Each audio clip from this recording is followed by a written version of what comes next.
Let's make sure. Dr. Gary? Hey, Hey. I was just making sure I could hear you good. How are you? am I on? Yep. Am I on live? You're on. Hello, everyone. They can hear you. Can everybody hear Dr. Gary? Looking to his eyes. Waiting for just a... Look at me, Mom. I'm on TV. Yeah, so I did. I got around to when I actually texted you about the episode. I mean, it was fantastic. One of the things that I loved about it was when you when you said, and now it's time to go in, and then they cut to commercial. It was very intense. You remember that? Yeah, of course. Yeah. I mean, when you film for these things, you sit for an hour and a half, 2 hours, whatever, and chatting with Keith Morrison, the whole thing, and then they just use these tiny fragments, and we'll talk about it in the lab in detail, of course. But to me, the most striking thing, and by the way, I hope I'm not. I hope it's okay. I joined. Please, absolutely. Interrupting anything, right? Yeah, no, I was doing the Lord's work over here. No, I wasn't doing anything. I was okay. Just hanging out.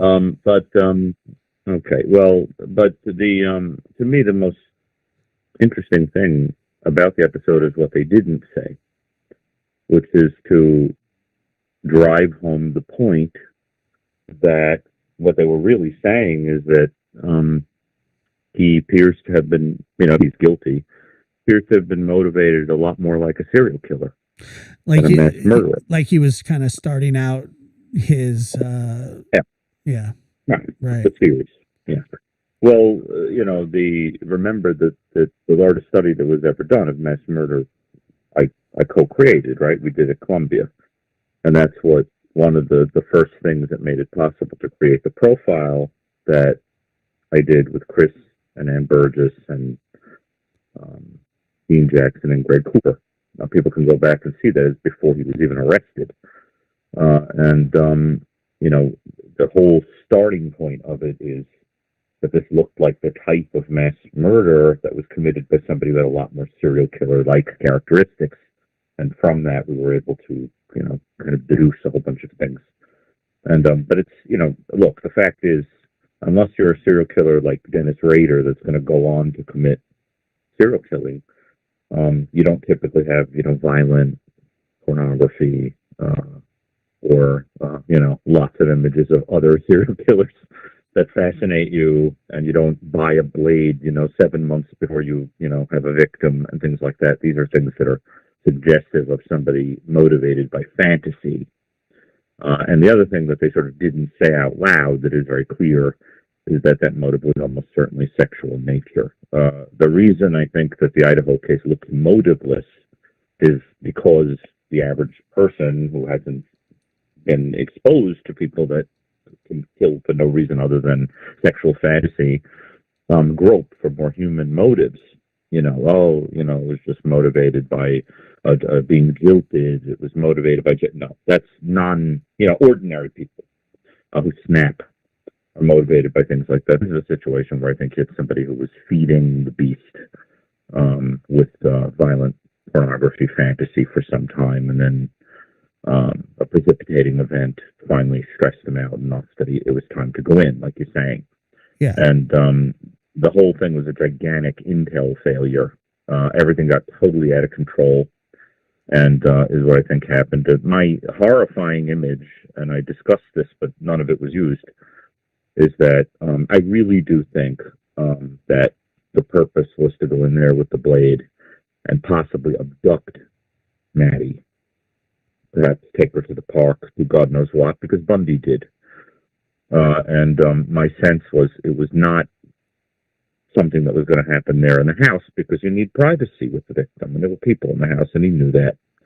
So I think the point was to sort of take her somewhere and do what he was going to do. And of course, wouldn't have been able to probably complete the act because this was an utterly inadequate person. Nothing went as planned. If that wasn't the plan, it would be rather unusual because the organized offender of the, would want to isolate you. The only way that something like that wouldn't be, what you'd envision, is if he really felt that Maddie's room was isolated enough that he could shut the door and do what he was going to do there. But I think he wanted to play something out, some fantasy out, and I think he needed privacy. That's why I wonder about those hikes in the park and all that Bundy-like strolling in the wilderness.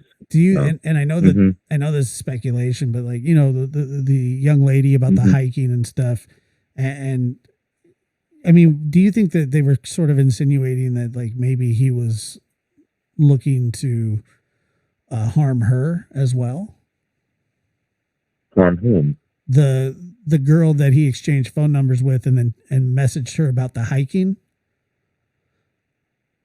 Well, it's complicated. I think that there was a part of this guy that really did want a connection with somebody, but I think that, we get a clue from his own writings on the internet that he supposedly wrote, that he thought of people in such an objectified way that it was sort of like they were interchangeable. Like if this one doesn't work out, a few minutes later I might find another one, as long as they're young and female and attractive. They're, that kind of thing.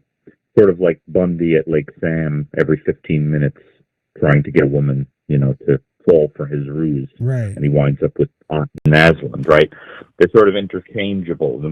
And you get the sense of him trying to figure out the science of how to talk to a person, but being so weird that he just couldn't do it.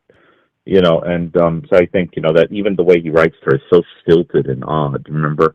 With the, that is an activity I enjoy. Yeah. And exactly. he's mechanical, and he's just, I think the whole point of this is he wishes that he was Bundy. Bundy was slick and charming and could sort of turn the dark Bundy off and on. This guy was just weird. He's more of a schlubby serial killer type if he were to become a serial killer, more the odd schizoid obsessional, schizoid autistic kind of character where you might be the smartest person in the room, but you'd also be the weirdest, kind of thing. And, those kind of people are very fantasy oriented and they like the control associated with pornography. The pornography has very, very specific, almost weird fetishistic kind of things associated with it. And you're the little master of your world.